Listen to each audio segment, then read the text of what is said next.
In this video, we're going to talk about a conversation that I had with one of our managers at work who is turning out to be great. He was on the phone with one of our, I believe it was one of our logistics partners. The guy I was asking, like, hey, what's going on? And he was expressing his feelings of, I guess, in so many words, feeling out of control, being like, oh man, there's so many things going on. It's crazy, this and that. And I brought him into my office and I had told him, I said, listen, even though you feel that way, number one, if you do not let other people in the office know that you're feeling that way. I told him literally hide it. Yeah. Or number two, come and talk to me, because I don't want other people seeing you in your position and your management position and getting the impression that you feel out of control, so that out of control narrative starts to spread throughout the office. And I thought that was something that is very important to, it's almost a stoic approach. Is that the right, I guess, approach? I feel like stoicism from your management might be, Clark's gonna look it up. What do we got? Read it out loud. Stoicism teaches the development of self-control as a means of overcoming destructive emotions. Yeah, I think so. Yeah. I feel like my approach from a high level, and I fully understand I'm going to get chewed up for this, and I wouldn't mind actually other people's opinions on it, because I know people are going to be like, well, you need to be empathetic, and you need to this, and you need to this, you need to accept the feelings of your employees and this and that. And I understand that. I get it. That's not how I operate, though. And that's how not the majority of people here that we hire operate either. I bring in people that are grinders and fucking killers in business, and I expect them to act accordingly to set the precedence and the culture in this office. In the event they feel overwhelmed or there's, a lot, high stressors going on throughout the day, they can get through that. And I want people to build that stoicism within themselves so that we can get just that much more done. We are able to be, I feel like the culture that we've built in this office is a massive competitive advantage. Yeah. Even Luke said it, right? What did he say early on? He's like, I can't believe how fast and how much you guys get done. Mm-hmm. That's not because we're like empathetic to each other's feelings when we're feeling stressed or we feel overwhelmed. If we were doing that on a day, like, we would get nothing done. Yeah. We would literally get nothing done. Well, actually, to that, there's a couple of things here. So to the empathy point, it was actually kind of ironic. I know you talked about it in another video, the empathy approach. I think there's a difference to how, for example, you portray empathy. Okay. I actually would consider you an empathetic person, because you'll understand or have I guess just empathy for the experience of whatever someone has. But then you're like, okay, what do we do about it? Let's move the fuck on. Yeah, right? Okay. Because I would say that the opposite of empathy would be a complete lack of empathy, where you just have complete and utter disregard for I don't challenges someone goes through. That's fair, and I don't feel think that you have that. Yeah, and I don't feel that way either.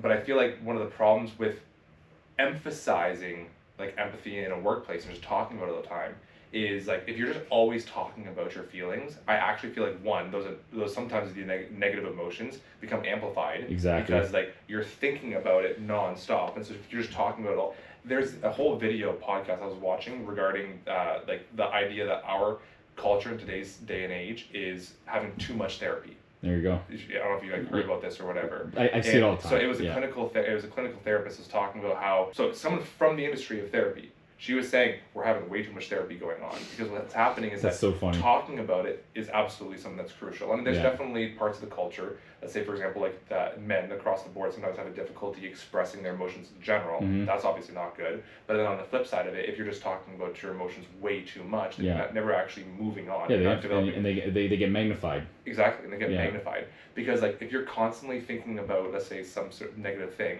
then it's only going to get worse and worse and worse. And so for example, I'm a huge believer that you create the environment of your thoughts, right? Yeah. You are what you think. Yeah. And I think also that you the culture of around what's around you, your relationships at a workplace or whatever it is also how you speak, right? So whatever's going on in my brain, I really only talk through probably 30% of it a lot of the time, because I feel like there's what I choose to say out loud sometimes can have a really strong impact on what type of culture you're creating, for sure. How it's making other people feel, right? For sure. And so I want to be very conscientious of if it's not serving value to somebody or helping the situation, and I know that like me expressing it won't actually, if it's something that I'm thinking that I'm like, okay, it's actually, we need to work on this, we need to figure a solution, I'll say it. It's like if I say something and I know that there's never going to be some sort of outcome from it or it's a solution to be fixed, it's just some emotion I'm feeling, I'll just deal with it and move the fuck on. Yeah. Right. And I think that like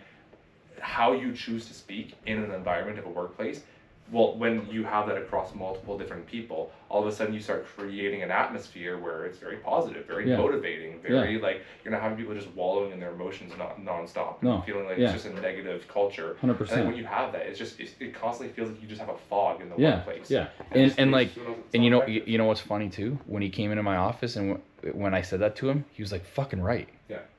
He was like fired up because I said that. I was like, listen. And I think it's even more important, to your point, it's even more important like how you speak externally to like other companies, for example. Like if you're complaining to someone in the workplace once in a while, okay, like whatever, but like if you're on a meeting with somebody that's like in one of our partners or one of our like some one of the companies that we're working with, and like you just said, if you're constantly just like, oh, I'm stressed, I'm overwhelmed, like all of a sudden they're gonna start thinking like, okay, well, is this company just incompetent? Like, can they even handle this relationship or whatever? Like, expressing it once is fine, but like I fully agree. Like with someone, but also like I'm very like passionate about like this. Because I believe this too. But, no, I get it. Yeah. Go ahead. So, anyways, so when he came into my office and I said that, and he was like F***ing right. Like I could tell he was like fired up about it. It was almost kind of like, hey, listen, dude. Like you're a leader here. Like act accordingly. Mm-hmm. Like we get shit done here. And then something else that I think is super interesting, and I'm keeping my voice low because they're right there, but I feel also, how can I spin this into this? Obviously being cognizant that they might watch it afterwards. Yeah, it's true. Why am I talking low? It's going on fucking YouTube. Yeah. Makes no sense. Yeah. No, and I don't, I'm not naming him, but like it is a perfect example. And I think it's important for people to know. And I think that I think that this is an approach that people in general don't think is like the most effective approach.